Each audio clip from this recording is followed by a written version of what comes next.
What happens when a 12-year-old girl stands in a courtroom and speaks a truth so impossible that even the judge laughs in her face?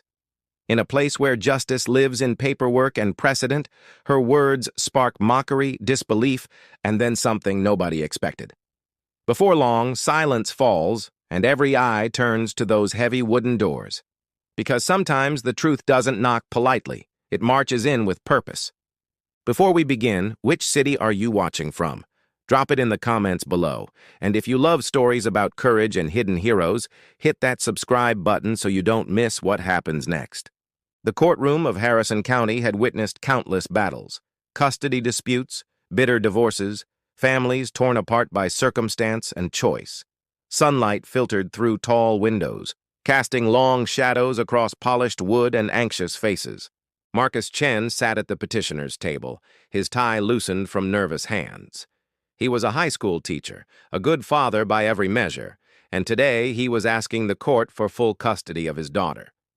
His eyes kept drifting to the girl beside him, his daughter Lily. At 12 years old, Lily Chen didn't fidget like most children in courtrooms. She sat with unusual composure, her hands folded except for the way her fingers traced a small compass pendant hanging from her neck.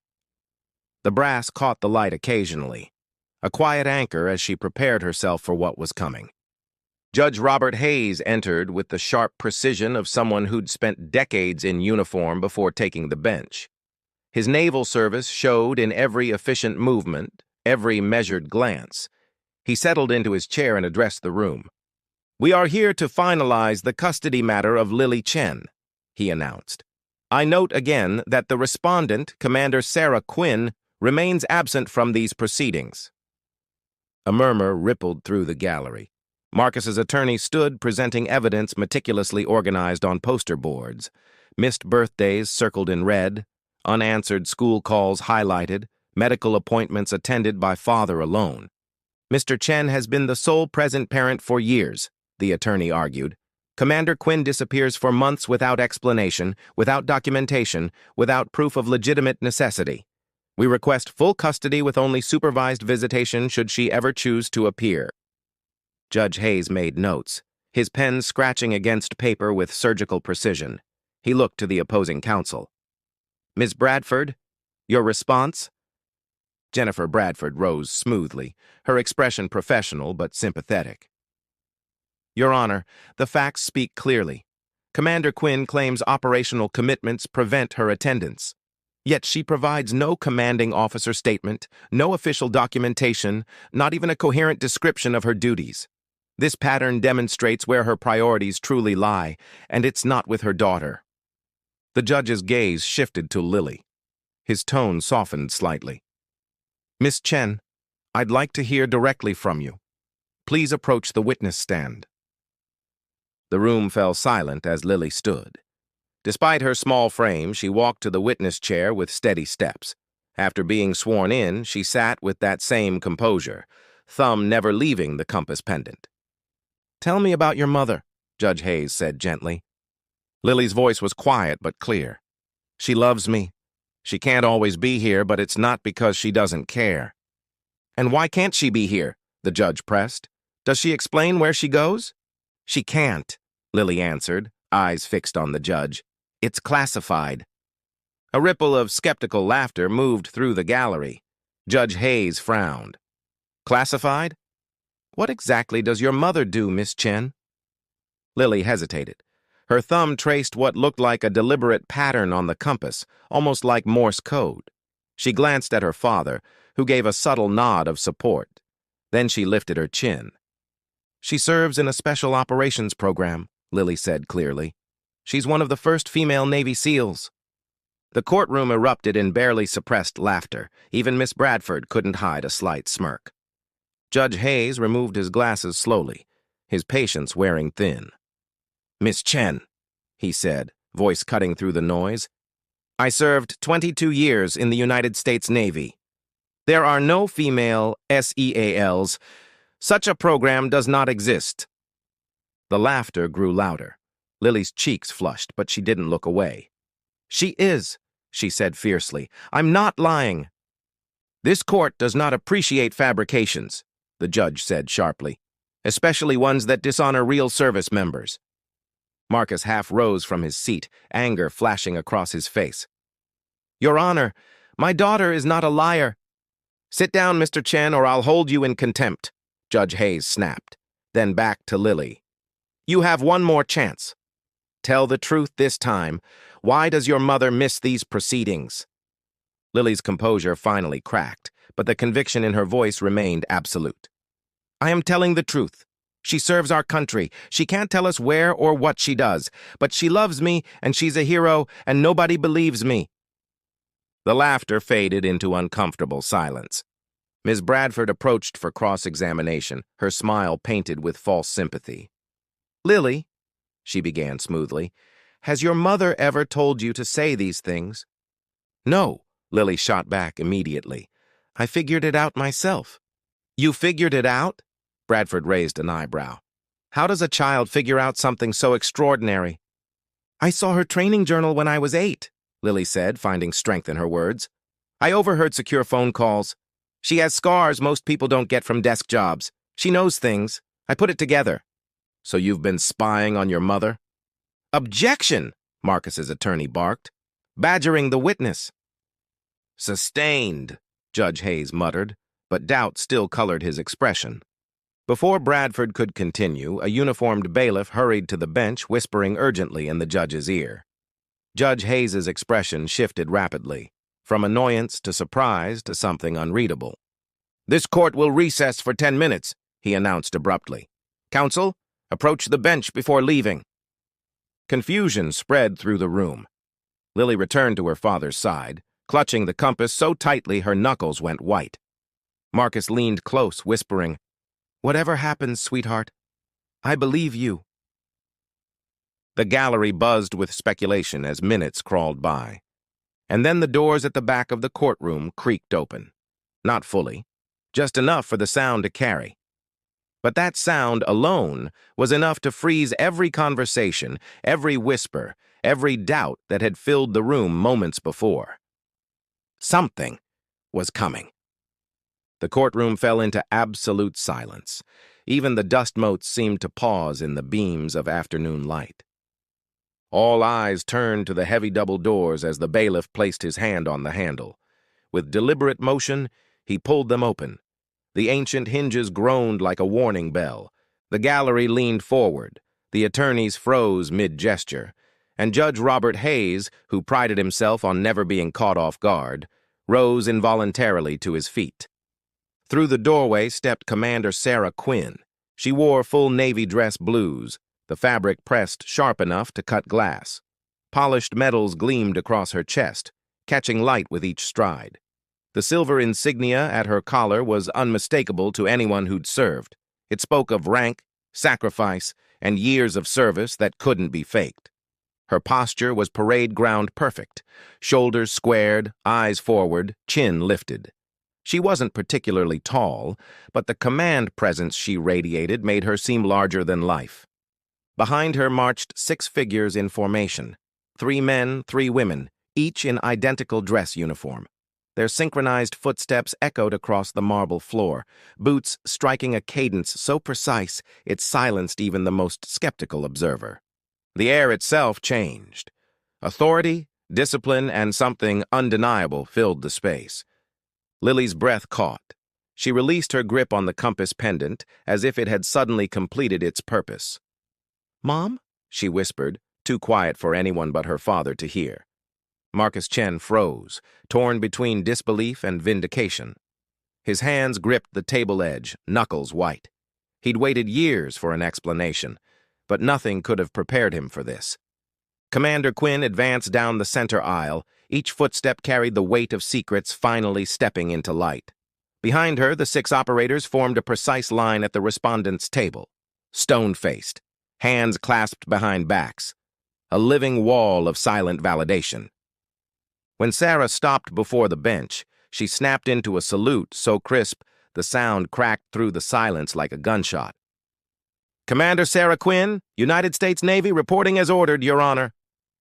Judge Hayes, still standing, returned the salute without thinking, muscle memory overriding the robe, the gavel, the authority of his position. His hand trembled slightly as he lowered it. For the first time in decades, he looked less like a judge and more like a man confronted by a truth he'd sworn didn't exist. "Permission to approach, Your Honor?" "Granted," Judge Hayes managed, his voice stripped of certainty.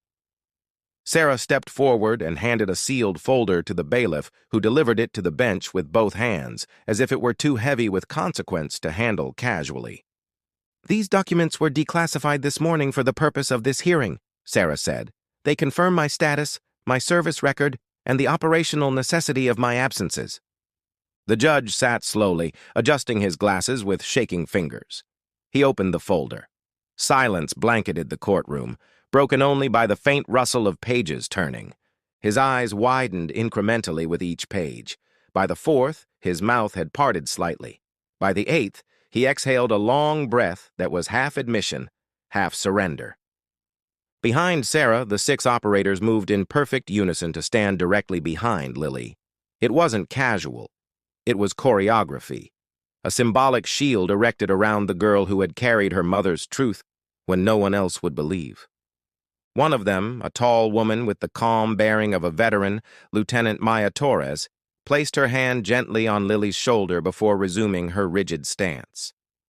Lily's eyes glistened, and for the first time that morning, the corners of her lips curved into the faintest smile. Across the room, Attorney Jennifer Bradford fumbled with her notes. Her earlier confidence had evaporated. She'd built her entire case on absence, neglect, impossibility, and now impossibility stood in uniform 10 feet away. Marcus leaned forward, his voice breaking in a whisper. "It's true." All of it. He looked at Lily. "You were right. You were right the whole time." The gallery erupted into a different kind of noise, gasps, murmurs, the scrape of shoes repositioning for a better view. A man near the back, wearing a veteran's cap, removed it and held it over his heart. A woman in the second row dabbed at her eyes. Judge Hayes closed the folder with deliberate care, setting it on the bench like something sacred. He looked directly at Lily, and when he spoke, the authority in his voice was gone. What remained was respect, tinged with regret. "Miss Chen," he said softly, "it seems this court owes you an apology." Lily met his gaze steadily, no longer a trembling child, but something wiser. She gave a small nod, as if accepting the apology of an institution, rather than just one man. The judge cleared his throat, turning back to the room. "This matter will recess. When we reconvene, it will be in my chambers with limited attendance. Commander Quinn, Mr. Chen, both counsel and the minor child. Bailiff, arrange it." The gavel struck once, but its sound was drowned by the unspoken realization hanging in the air. The rules had just changed. Sarah turned, her gaze softening just enough to meet her daughter's eyes. Lily rose from her seat, feet moving of their own accord until she stood inches away. She didn't throw herself into her mother's arms. The uniform, the formation, the watching eyes made that impossible. But Sarah bent slightly, just enough to whisper, "You kept faith." "Always," Lily replied. The judge's chambers smelled of leather, old books, and salt air, an odd mix of law and naval history. Framed photographs of ships at sea lined the walls. Judge Hayes closed the door himself, sealing them away from prying eyes. He gestured for everyone to sit. Commander Quinn remained standing, posture perfect, as if her chair were a luxury she hadn't yet earned. Beside her, Lieutenant Torres stood guard near the door. Marcus sat with hands knotted together, torn between anger and relief. Lily perched on the edge of a chair, still clutching her compass. Judge Hayes opened the folder again, though he'd already read every word. He looked up, his voice stripped of arrogance. "Commander Quinn, I owe your daughter an apology. I said no such program exists." He tapped the page slowly. "These documents confirm otherwise. A classified initiative integrating women into special operations, including SEAL training." Sarah gave a single nod. "Yes, sir. The program has been operational for 7 years. I was among the first candidates selected." Marcus exhaled sharply. "All this time? You were disappearing into some experiment?" Sarah's eyes softened, but her posture never wavered. Not an experiment. A unit. A team that had to prove women could meet every standard. Physical, tactical, mental. We trained until our bodies broke, then trained more. We deployed into situations the public will never read about, and we succeeded. Judge Hayes leaned back. Why now? Why reveal yourself in this courtroom after so many years of silence? Sarah's gaze flicked to Lily. Because my daughter was mocked for telling the truth, and because our final classified deployment ended 3 weeks ago. The program is being partially declassified next month. I requested emergency authorization to appear here today with proof. Lieutenant Torres spoke for the first time. Permission to speak, Your Honor? Hayes nodded. Our unit volunteered to stand behind her, Torres said, gesturing to Lily. She was ridiculed for defending her mother. We couldn't let that stand, not after everything Commander Quinn has led us through. Lily's eyes widened. I didn't think anyone would believe me. They do now, Torres replied simply. Marcus leaned forward, his voice raw. 7 years, Sarah. 7 years of half-truths and vanishing without explanation. Do you have any idea what that did to her? To us? Sarah finally sat, the movement slow, deliberate. For the first time, her uniform looked heavy. I know, she said quietly. I read every report I could access. Every school update, her hospital records when she had pneumonia, her science fair awards. Even when I couldn't call, I knew what I was missing. Then why not come back? Because the missions didn't allow it, Sarah replied firmly. When you're on a 6-month deployment under complete operational blackout, there are no calls home, no letters, only silence. I told myself it was for something greater, for the women who would come after me. But the cost was higher than I admitted, and Lily paid that cost. She looked at her daughter. I'm sorry. Lily didn't flinch. She met her mother's eyes with clarity that surprised everyone. You don't have to be sorry for serving. You just have to stay now. The words struck harder than any cross-examination. Sarah blinked, her discipline faltering for half a second. I've requested transfer to training command, stateside, predictable hours. No more deployments. Judge Hayes steepled his fingers. That changes the custody equation considerably. Mr. Chen, do you wish to proceed with your petition? Marcus sat back, conflicted. I filed because Lily needed stability. I thought Sarah had abandoned her for ambition. But now, he gestured toward the folder. How do I argue against this? You don't have to argue, Lily said softly. We just need to figure out how to be a family again. The attorneys exchanged glances, both suddenly unnecessary. Judge Hayes closed the folder. We'll reconvene in 2 weeks. Until then, I'm sealing these records. When we meet again, it will be with full context of Commander Quinn's reassignment. Both parents will share temporary custody, with Lily remaining in her current home. He looked directly at Lily. Young lady, your composure and your refusal to back down from truth are qualities most adults never master. Remember that. Lily nodded, thumb tracing the compass. Some things are more important than being believed. Sarah's lips curved. Not quite a smile, but close. That's exactly what we teach in the field. 2 weeks later, they returned to Judge Hayes's chambers. This time, Sarah wore service khakis instead of full-dress blues, still impeccable but less formal. Less like a wall between herself and her family. I've reviewed the amended custody agreement, Judge Hayes said. Joint physical and legal custody. Lily's primary residence remains with her father, with Commander Quinn residing in the family home whenever her assignment permits. He signed with a flourish. This case is resolved. He turned to Lily, his expression soft. You carried a truth no one believed. That's no small thing. Don't ever lose that courage. I won't, sir, Lily replied simply. As they stepped into the autumn sunlight, the courthouse no longer felt like a place of judgment. It felt like the stage where a secret had been lifted and a family given the chance to try again. At the bottom of the steps stood Lieutenant Torres, now in civilian clothes. She gave Sarah a quiet nod. Everything's ready at the training center, Commander. Thank you, Lieutenant. Sarah looked down at Lily. You know, you'll be lesson one for my new trainees. Me? Lily blinked. Sarah smiled fully this time. The 12-year-old who pieced together a classified program and faced down a courtroom full of doubters. Observation and courage. That's where real training begins. Marcus laughed unexpectedly. The sound startling but warm. Just what her ego needs. But there was pride in his eyes. Lily reached out, one hand gripping her father's, the other her mother's.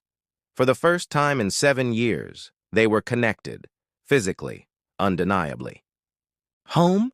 she asked. Sarah and Marcus exchanged a long look. Something passed between them. Not forgiveness, not yet, but recognition. The road ahead would be hard, but it would be traveled together. "Home," Sarah said at last. They walked forward as the autumn wind pulled at their clothes, leaving the courthouse and the laughter of disbelievers behind. What remained was a family reforged, not in the absence of sacrifice, but in the courage of a child who refused to let truth be buried. And that's where our story ends. If you believe stories like this deserve to be heard, make sure to hit that subscribe button and drop a like so more people can discover them. Your support helps us bring you more moments where truth, courage, and sacrifice shine through the noise. Until next time, stay strong, stay true.